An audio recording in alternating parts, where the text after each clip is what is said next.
m'interrogeais alors sur la qualité de l'air, à toute sa pertinence. Plus loin, nous aborderons les sources de pollution de l'air et les solutions de mitigation. Sur la pertinence de la thématique, nous allons faire une incursion sur les effets sanitaires. En effet, l'Organisation mondiale de la santé dénombre annuellement plus de 7 millions de décès associés à la pollution de l'air, contre seulement 2 millions pour le VIH-Sida. En plus de taux élevés de mortalité, nul n'est épargné par la pollution de l'air. Femmes, hommes, enfants sont concernés, sont touchés. Comme un meurtrier silencieux, invisible, l'air pollué s'attaque aux poumons et il en résulte des allergies respiratoires, des crises d'asthme, des pneumonies et des cancers du poumon. Ce mal inodore touche également le cœur et est responsable d'hypertension artérielle et d'attaque cardiaque. Rien de nouveau, me diriez-vous. Et si je vous parlais de stérilité masculine, de fausses couches, de naissance prématurée et de retard de croissance? Le tableau devient effrayant, n'est-ce pas? Loin de moi de vous faire peur, chers collègues distingués, chers invités, chacun de nous pose quotidiennement des actes sans en mesurer la portée. Parmi nous, qui n'a jamais brûlé de déchets?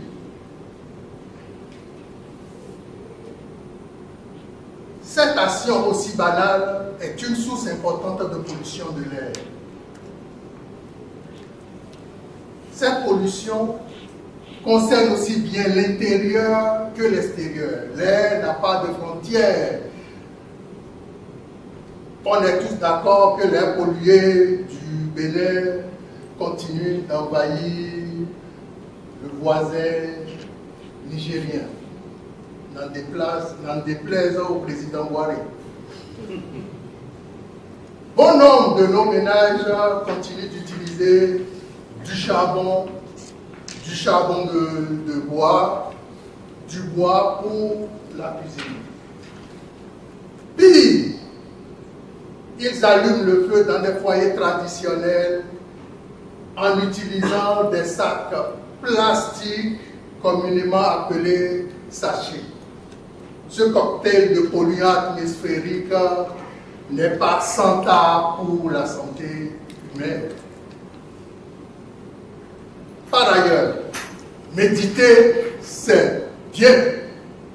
Mais méditer sans risque de santé, c'est encore mieux. S'emplir les poumons de la fumée de l'encens n'amène pas au paradis, mieux à l'hôpital. Aussi, l'utilisation légitime de spirales communément appelées mosquitos, d'insecticides et autres aérosols n'est pas sans effet néfaste sur l'environnement et sur la santé. Chers collègues, la pollution de l'air est devenue une priorité de santé publique en milieu urbain. Ma conscience de citoyen du monde m'a convaincu de développer un projet de prévention de prévention et de sensibilisation sur la pollution de l'air. J'assure ainsi ma responsabilité sociale, sinon humaine en la matière. Engageons-nous pour un environnement sain et je nous encourage et je nous exhorte à contribuer à l'assainissement de notre environnement. En quoi faisant? En utilisant des voitures diesel.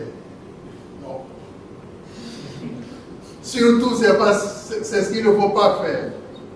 En préférant des voitures neuves à essence, en aérant autant que possible nos maisons, nos bâtiments, en plantant des arbres, en créant des espaces verts dans nos maisons, en utilisant rationnellement des produits cosmétiques et les insecticides et autres aérosols. Chers invités, chers collègues, pour finir, je vais vous inviter à fermer les yeux un instant. Allez-y. En imaginant un environnement verdoyant où nous respirons de l'air pur. Le choix est à nous. Monsieur le Toastmaster Marius Kerouté, dans Le Meurtre invisible, beau titre de discours qui a suscité ma curiosité et l'attention de tout l'auditoire. Au lutrin, j'ai noté un orateur tout à son aise, car docteur en santé publique, vous avez su formidablement balader l'auditoire dans des thèmes assez techniques que variés. Avez-vous eu un bon contact visuel?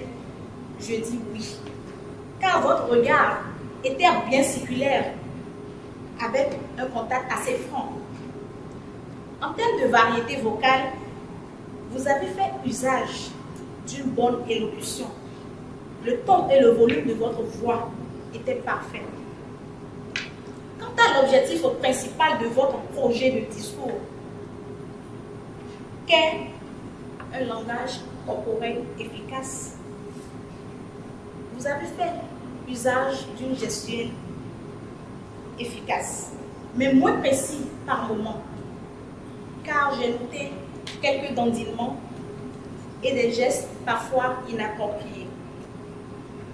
Monsieur Marius Kerouté, je vous dis bravo pour avoir choisi un sujet d'intérêt général.